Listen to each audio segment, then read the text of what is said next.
Now, in South Africa, the month of September is Albinism Awareness Month. Now, albinism remains a profoundly misunderstood medical disorder, especially in society. Those with albinism face multiple forms of discrimination every single day. And during this month, the South African government aims to educate people on the disorder. Now, here to shed some light on the topic, please welcome our trusted multimedia health specialist, Dr. Darren Green. And later on, we're going to be joined by Narcisse Kimbasa, who is the director of the Western Cape Albinism Hypo-Pigment Foundation. Dr. Darren Green, always so good to have you here. Good morning. Good morning. Dr. Darren Green in the house. Let's talk about albinism. It is something that I think a lot of people for many years did not understand. Maybe it was also a taboo condition. People didn't really want to talk about it. But let's put it into context. Exactly what is albinism? So many people still have no clue what it actually entails. So basically, it's a condition where an enzyme deficiency exists, and it's a congenital disorder. In other words, it's a condition that you are born with or you acquire at birth, basically. So there's nothing you've done to cause it or to bring it on. And what the deficit actually is the body's inability to produce a pigment called melanin. Melanin gives color to your hair, your eyes, your skin, and we see it in multiple systems. So in albinism particularly, there's a genetic abnormality that codes for the melanin, or the enzyme that produces the melanin. And what happens then, obviously, with the different subtypes, different enzymes are implicated that are required to produce melanin. And then you'll have an absence of that color pigment in the hair, in the eyes, and in the skin. So in the absence of melanin production, what are some of the challenges and difficulties that people living with albinism face on a daily basis? Absolutely. So what's the purpose of melanin? Well, if you look at your lips are lighter than the rest of your body because there's less melanin, for example, on the lips. Now imagine your entire body not having melanin. So that means that the function of blocking out and filtering UVB rays, particularly, so sun exposure, preventing that those UVB rays penetrate to the deeper layers of the skin in causing skin cancer, that ability to protect yourself is lost. So skin cancer being quite a high risk. Along with that, obviously, associated medical conditions of the eyes, ranging from sensitivity, light sensitivity, due to the absence of the color pigment, obviously, in the iris, but then also eye movement abnormalities sometimes as well. So, and then you can obviously also, there are rarer symptoms associated with complex genetic mutations, where it can even affect things like the lungs, for example. So multiple systems can be affected. What are some of the medical kind of difficulties facing those with albinism? Yeah, so I think everyone wants to know, what's the lifespan? I was speaking to the guest that's going to be joining us soon, and his wife was actually telling me that was one of the questions. And and what people don't understand is that you can actually have a completely normal life with albinism. It certainly isn't a death sentence. There's nothing wrong with your cognitive ability. There's nothing wrong with your physical ability. It's a shortage of pigment. And that shortage of pigment is often misinterpreted, and people don't understand it. People that don't understand the physiology or the mechanism behind it then read into it, and there's so many stigmas socially and spiritually associated to people that are actually just differently colored. Oh, well, this conversation is an interesting one, and hopefully going to leave you feeling empowered with this information and education. Dr. Darren Green is joining us here on your Feel Good Breakfast Show. Connect with us on social media if you've got any questions, or if you are actually living with albinism, we want to hear from you. It's Expresso Morning Show, SABC 3. We're going to take a quick break. On the other side of the break, our guest will sit down with us and we'll get to unpack this a little bit further. It's my Feel Good Breakfast Show. Welcome back to your Feel Good Breakfast Show. It's Expresso right here on SABC 3. It's our Health Chat Tuesday, and September is the month of albinism awareness, and that's what we're talking about more. Of course, we're gaining more insight so that we can understand it, and of course, just get rid of all the misperceptions that we have around this particular condition. Let's start off with the question, if someone with albinism has a child, will the child have albinism too? Great question. So everyone wants to know that, and how many of the children will. So genetic classification-wise, it's classified as an autosomal recessive genetic mutation. So what you need to know about that is both parents need to have the gene. Oh, I see. In order for the offspring to actually have it. And not all the offspring will have it. There's a 25% chance, obviously, that that the children would actually be, that will have the abnormal mutation. One skin condition or disorder that's been coming through a lot lately in the last couple of years is also vitiligo. We're hearing and seeing so many personalities who have vitiligo. But what is the difference between vitiligo and albinism? Yes, so a lot of models have stepped forward. So much of that. And instead of trying to hide it up and paint it up with makeup, they're actually celebrating their Embracing difference now, embracing it. Yeah. So there you have localized focal areas, also with hypopigmentation. The mechanism obviously is different. Vitiligo might be a genetically coded inherited autosomal recessive condition. The mechanism is different from the immunological system. In other words, it's more of an autoimmune mediated process where your body then will have focal areas of loss and antibodies obviously that react to that. Dr. Darren Green, I've heard of things like an albino dolphin. Yes. Can albinism also exist within animals? Absolutely. You get albino dolphins, you get albino crocodiles, and it can affect the lifespan of these animals. Okay. What's sad in the animal kingdom is that it makes them obviously more visible to predators. Yes. You can think about it. And also the UV protection for a crocodile, for example, in the direct glaring sun next to a lake, they then have obviously the medical complications of that. But very sad, obviously, if our human population that suffer with, well, not suffer really, that have albinism, they don't suffer from it, are also ridiculed and victimized and bullied and poked fun at school level already. So you must imagine our communities really need to be educated. Yes. They do absolutely need to be educated because albinism is a condition that many of us are confronted with. We have people living in our families who live with albinism, and it's about making sure that you are sensitive to the condition so that you're able to better treat them as normal as you possibly Correct. can. When you look into someone's eyes, obviously, which are the windows to the soul, you'll find the eyes are often pink or purple, and that the iris, which gives the color of brown or green to your normal eyes, that becomes translucent, so it allows light through, and you actually see the fovea at the back of the eye, which is pink. And you don't know how to respond to that because you don't know what's going on. Yes. You think the person perhaps is blind that's looking at you, and then you don't know how to act in front of them. The first thing to do is to ask the person directly, so tell me about your eyes. Boom, open the conversation.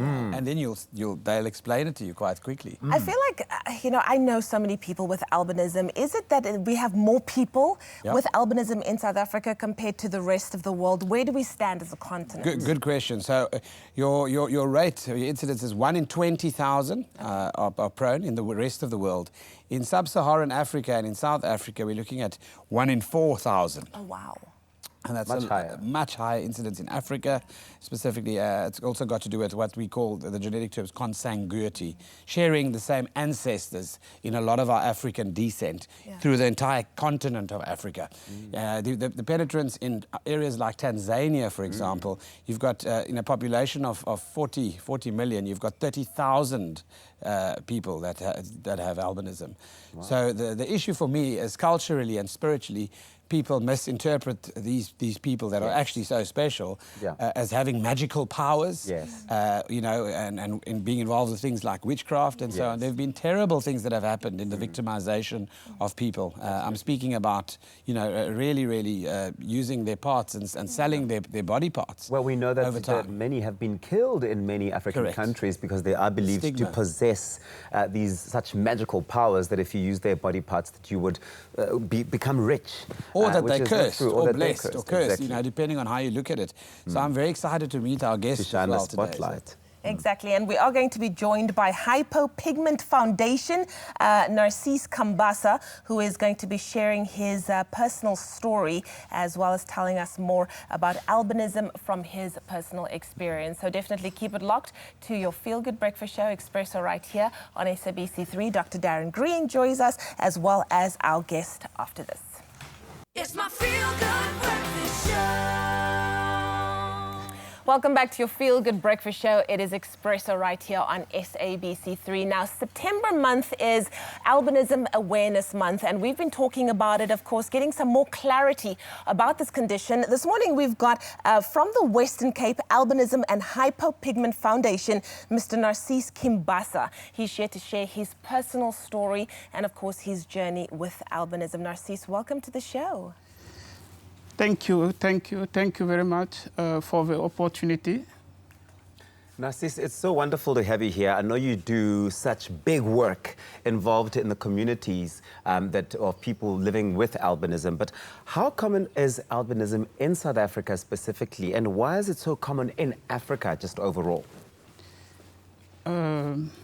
Yes, albinism is a rare genetic condition that is actually in South Africa, it's like 1 in 4,000 people has a condition of albinism.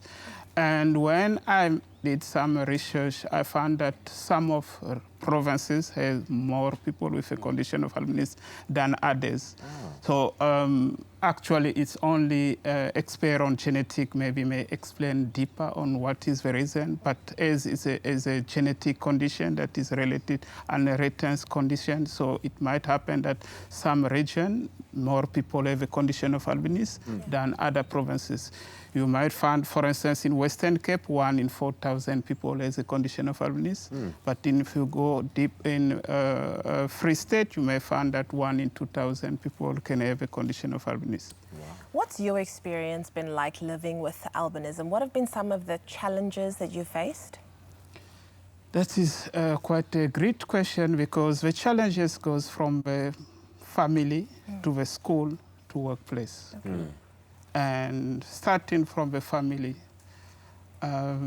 generally, you are born in a family where both parents has a condition, are pigment, which they don't have a condition of albinism.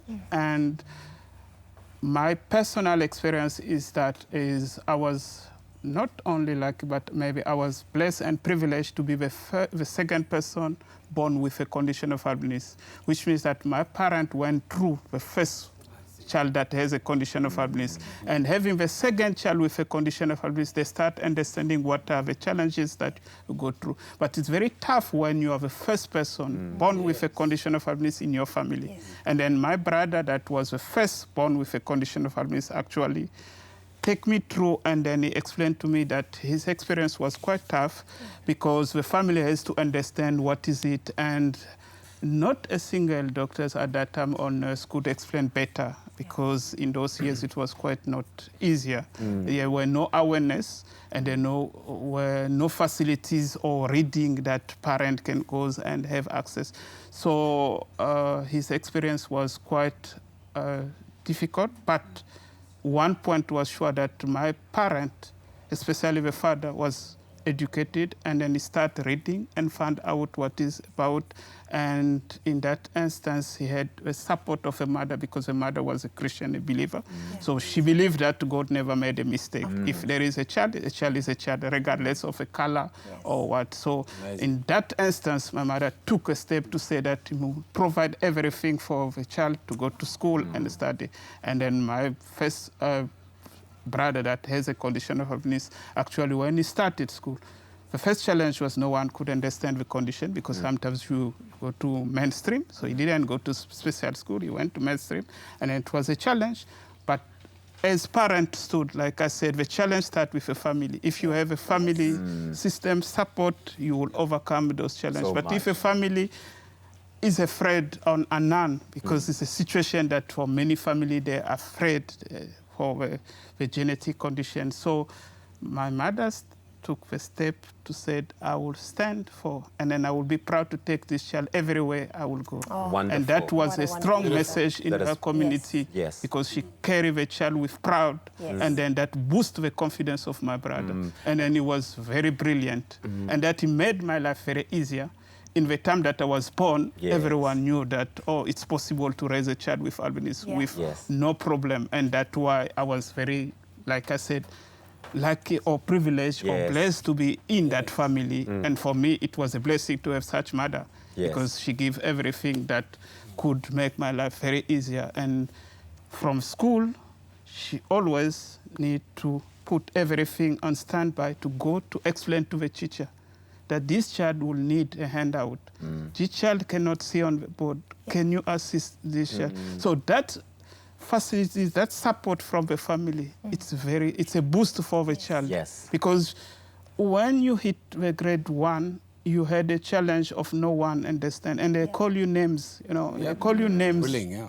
They call you names, and because in the classroom, for instance, even it's 40 or 50 or 45 or 30, you are only, sometimes in the whole school, you are only the person that is different to everyone. So it's not easy to cope even to have a friend, you know, but I said the family for me, it what makes my life easy. And then I didn't actually at some stage see my color because I only relate to everyone as normal, and then that's why it was really free for me to do everything that I would like to do, even to go far as I can on my study and so on. Yeah, it just shows you the power of the family unit, because that's where it really starts. That the families really have the power and the key to be able to educate everyone around them in the communities, from school to the different other community members out there. We are talking Albinism Awareness Month here on your Feel Good Breakfast Show. We're joined by Dr. Darren Green and Narcisse Kimbasa, who is the author and director of the Western Cape Albinism and Hypo-Pigment Foundation,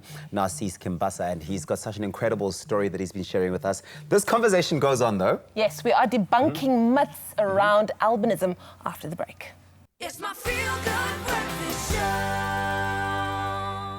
Welcome back to it. It is your Feel Good Breakfast Show. It's Expresso live right here on SABC3 on a beautiful Tuesday, the 17th of September. Of course, we are deep in the month of albinism awareness, and it's all about shining the spotlight on this skin condition or this pigment condition and trying to educate ourselves and understand people living with it better. And we are joined by Dr. Darren Green. And of course, earlier on, we introduced you to our guest, Narcisse Kimbasa, who is an author and the director of the Western Cape Albinism and Hypo-Pigment Foundation. We've asked you to connect with us on social media as well, and we've seen an incredible amount of comments and messages that have come through, and we've got one. Exactly. This one coming through from Refilwe, who says, people with albinism most like to exclude themselves from society because of discrimination. How can we make them understand that they are just like anyone else and that we love them just the way that they are? Narcisse? Yeah, okay.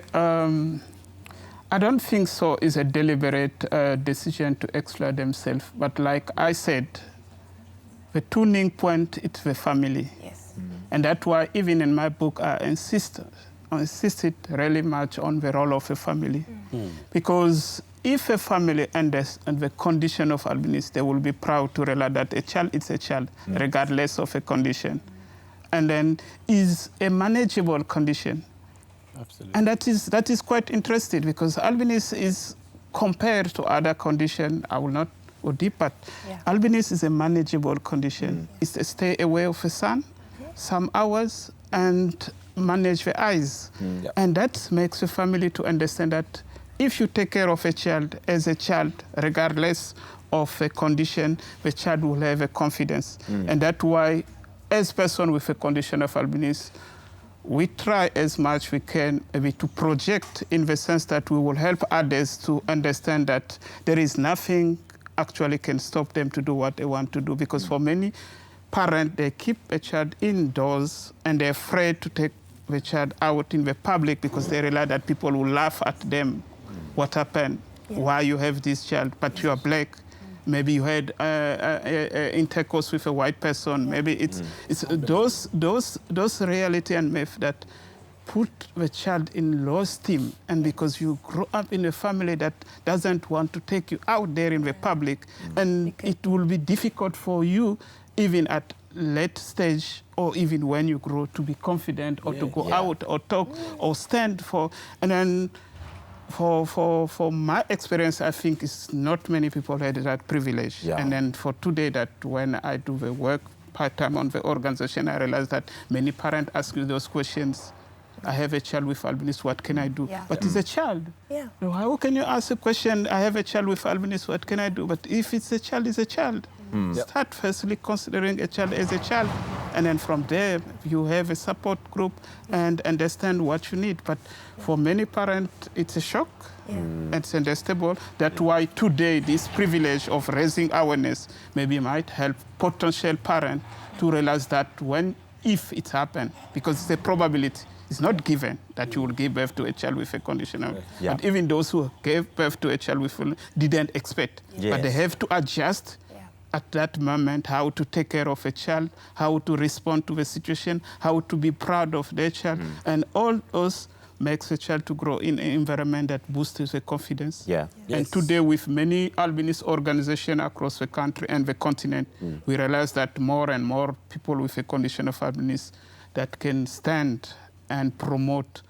For instance, my book is in many countries. I managed to promote the book across the social media and so on in many countries. And that is, it's for some parents. When I was launching the book in Pretoria, one parent actually asked me to say, wow, it's impressive because I can relate. I have a child with a condition of albinism. But the way you stand, the way you speak, you feel free. There is nothing stop you to realize that you have a condition of albinism.